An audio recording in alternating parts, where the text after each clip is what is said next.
សូមគោរពនឹងជម្រាបសួរលោកអ្នកនាងជាទីគោរពនិងជាទីមេត្រីស្វាគមន៍មកកាន់កម្មវិធីទំព័រអាជីពនេះជាសប្តាហ៍ថ្មីពិសេសដែលក្រុមការងាររបស់យើងខ្ញុំបានចុះទៅផ្តិតយករូបភាពផ្ទាល់នៃសកម្មភាពក្នុងពិធីឆ្លងឆ្នាំសកលនៅឯក្រុងព្រះសីហនុមកបង្ហាញជូនលោកអ្នកបើទោះបីជាឆ្នាំនេះការប្រារព្ធពិធីបុណ្យសមុទ្រមិនបានចំពេលនៃពិធីឆ្លងឆ្នាំសកលដូចឆ្នាំមុនក៏ពិតមែនក៏ប៉ុន្តែខេត្តព្រះសីហនុនៅតែជាតំបន់ទេសចរសក្តានុពលនិងជាគោលដៅចម្បងដែលភ្ញៀវទេសចរទាំងជាតិនិងអន្តរជាតិបានកំណត់យកដើម្បីជួបជុំគ្នាប្រារព្ធពិធីឆ្លងឆ្នាំសកលនៅទីនោះដែរ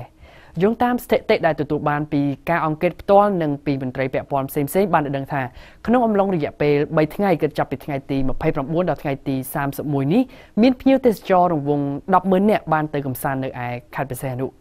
ក្នុងអំឡុងពេល3ថ្ងៃនេះផងដែរគឺមានការដាក់តាំងពិព័រណ៍ដែលមានផលិតផលជាច្រើនប្រភេទសរុបជាង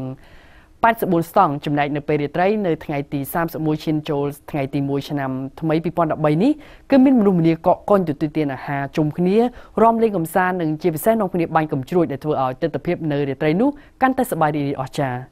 ចង់ដឹងថាទិដ្ឋភាពនៅពេលនោះពិសេសនឹងគួរឲ្យរំភើបប៉ុណ្ណានោះសូមអញ្ជើញទស្សនាបទយកាខ្លីមួយនេះទាំងអស់គ្នា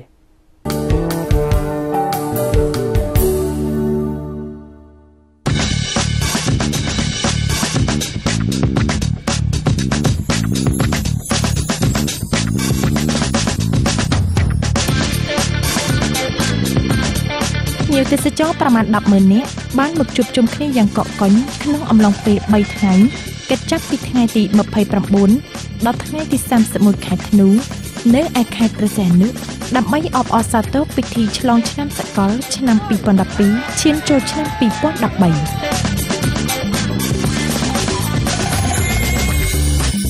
ថ្មីត្បិតតែពិធីឆ្លងឆ្នាំសកលពុំមែនជាពិធីបុណ្យទំនៀមទម្លាប់ប្រពៃណីជាតិខ្មែរក៏ពិតមែនតែពិធីនេះត្រូវបានប្រជាជននៅទូទាំងពិភពលោកចាត់ទុកថាជាថ្ងៃដ៏ពិសេសក្នុងការជួបជុំក្រុមគ្រួសារមិត្តភ័ក្តិដើម្បីសម្រាកលំហែកាយរំលែកកម្សាន្តនិងជប់លៀងរងចាំដល់ម៉ោង12រំលប់អាធ្រាត្ររាប់ថយក្រោយទាំងអស់គ្នាគាត់ឲ្យខ្ញុំចុះពីឡានក្រុងព្រះមានអារម្មណ៍ថារំភើបញាប់ញ័រហ្មងព្រោះជួបជុំមិត្តភ័ក្តិហើយបរិយាកាសដែលចូលឆ្នាំថ្មីគឺល្អហ្មង2013ហ្នឹងគឺល្អហ្មង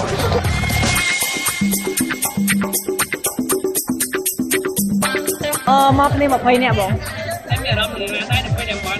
ឆ្លងឆ្នាំទៅពេលខ្ញុំមកដល់ទីនេះមានអារម្មណ៍ថាសប្បាយពីព្រោះអីបាទមានឃើញមនុស្សច្រើនដល់ពេលអញ្ចឹងមានអារម្មណ៍ថាសប្បាយហើយបានមកលេងជាមួយគ្នាអញ្ចឹងសប្បាយតែនេះបានជាចិត្តយកការឆ្លងឆ្នាំដើម្បីដើរលេងជុំគ្នាពីព្រោះអីនៅកំពង់សោមនេះគឺសម្បូរតែមនុស្សភាគច្រើនគឺខាងភ្នំពេញមកលេងទីនេះហើយណាមួយគឺជាកន្លែងដែលគួរចាប់អារម្មណ៍គេនៅភ្នំពេញអញ្ចឹងខ្ញុំគិតថាយកកន្លែងនេះមកលេងដើម្បីមកលេងគឺដំណើរការស្តង់ទំនិញ84ស្តង់បានតម្រៀបយ៉ាងត្រៀបត្រានៅក្នុងបរិវេណនៃឆ្នេរអូឈើទានដែលជាឆ្នេរដែលមានភ្ញៀវទេសចរមកប្រមូលផ្ដុំគ្នាច្រើនជាងគេបំផុតមានអ្នកខ្លះរីករាយនឹងការមុជទឹកសមុទ្រអ្នកខ្លះពូនខ្សាច់ជារូបរាងផ្សេងខ្លះទៀតជុំគ្នាពិសាអាហារចំណែកខ្លះទៀតរំលែងកម្សាន្តយ៉ាងសប្បាយរីករាយការជួបជុំបែបនេះគឺហាក់បីដូចជាការចាប់ផ្ដើមឆ្នាំថ្មីឆ្នាំ2013ជាមួយនឹងក្តីសង្ឃឹមថ្មី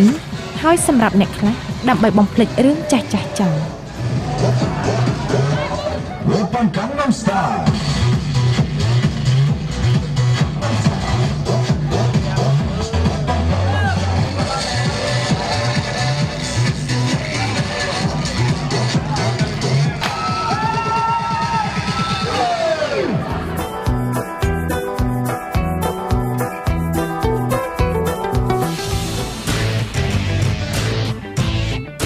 ប្រសិនបើយើងធ្វើការប្រៀបធៀបតម្លៃម្ហូបអាហារការស្នាក់នៅតម្លៃសេវាកម្មផ្សេងទៀតទៅនឹងឆ្នាំមុនដែលកម្ពុជាបានរៀបចំពិធីបុណ្យសមុទ្រលើកដំបូងនិងជាប្រវត្តិសាស្ត្រព្រមគ្នាជាមួយបុណ្យសមុទ្រនៅឯខេត្តព្រះសីហនុនេះយើងឃើញថាឆ្នាំនេះកំណើនតម្លៃសេវាកម្មគ្រប់ប្រភេទគឺមានកម្រិតទាបជាងបើប្រៀបធៀបកាលពីឆ្នាំមុននោះ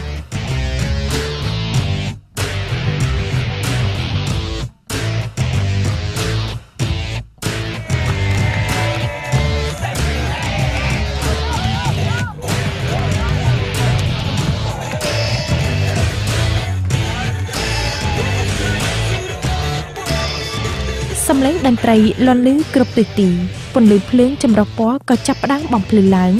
រឹតតែធ្វើឲ្យបរិយាកាសក្នុងរាត្រីនេះកាន់តែអស្ចារ្យនៅតាមតូបនីមួយៗមានពេញទៅដោយភ្ញៀវចម្រុះជាតិសាសន៍កំពុងទទួលទានអាហារលាយឡំនឹងសម្លេងសើចក្អាកក្អាយឥតឈប់សម្រាប់អ្នកខ្លះទៀតនាំគ្នាពូនខ្សាច់រំលេចជារូបរាងប្លែកៗក្នុងបំណងអំណរឆ្នាំ2013យ៉ាងប្រាកដ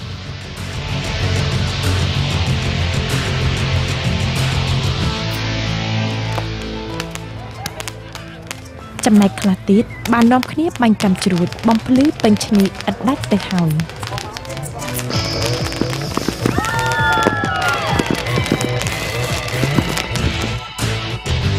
យកកាន់តែជ្រៅមនុស្សម្នាក៏ចាប់ផ្ដើមមកជួបជុំគ្នានៅតាមបណ្ដាឆ្នេរយ៉ាងច្រើនកកនេះបញ្ជាក់ថាជិតដល់ម៉ោង12ដែលពួកគេត្រូវរាប់ថយក្រោយជាមួយគ្នាហើយការជួបជុំគ្នាប្រពៃពិធីឆ្លងឆ្នាំសកលបែបនេះគឺជាការចូលរួមលើកកម្ពស់គោលនយោបាយនិងផែនការអភិវឌ្ឍវិស័យទេសចរណ៍ក្នុងការចូលរួមចំណែកកាត់បន្ថយភាពក្រីក្រនិងធានាឲ្យបាននូវនិរន្តរភាពនៃការអភិវឌ្ឍវិស័យទេសចរណ៍ដ៏មានសក្តានុពលរបស់កម្ពុជា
ដោយដែលខ្ញុំបានជម្រាបជូនពីខាងដើមហើយថាទស្សនវិជ្ជានៅឯខេត្តបរសេនុក្នុងអំឡុងពេលឆ្លងឆ្នាំសកលនោះគឺពិតជាអ៊ូអរនិងប្រកបដោយបរិយាកាសរីករាយបំផុត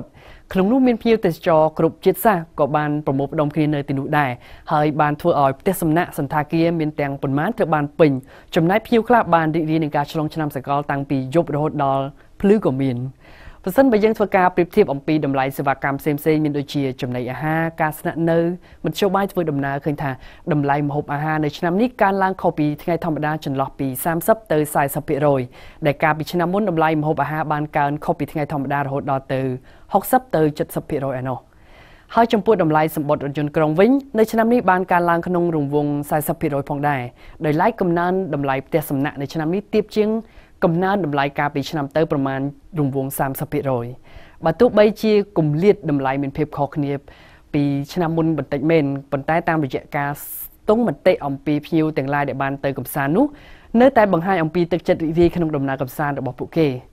លោកអ្នកជាទីគោរពបទយកាខ្លីស្ដីអំពីពិធីឆ្លងឆ្នាំសកលនៅឯក្រុងព្រះសីហនុដែលលោកអ្នកនាងទើបតែបានទស្សនាបាញ់មិញនេះបានឈានមកដល់ទីបញ្ចប់ហើយជូនពរលោកអ្នកក្នុងឆ្នាំថ្មីឆ្នាំ2013នេះឲ្យជួបប្រទះតែភាពជោគជ័យគ្រប់ភារកិច្ចការងាររកទទួលទានមានបានគ្រប់ក្រុមគ្រួសារអរគុណចំពោះការទស្សនារបស់អស់លោកអ្នកខណៈនេះខ្ញុំបាទគង់រចនានិងសហការីសូមអរគុណសូមគោរពលា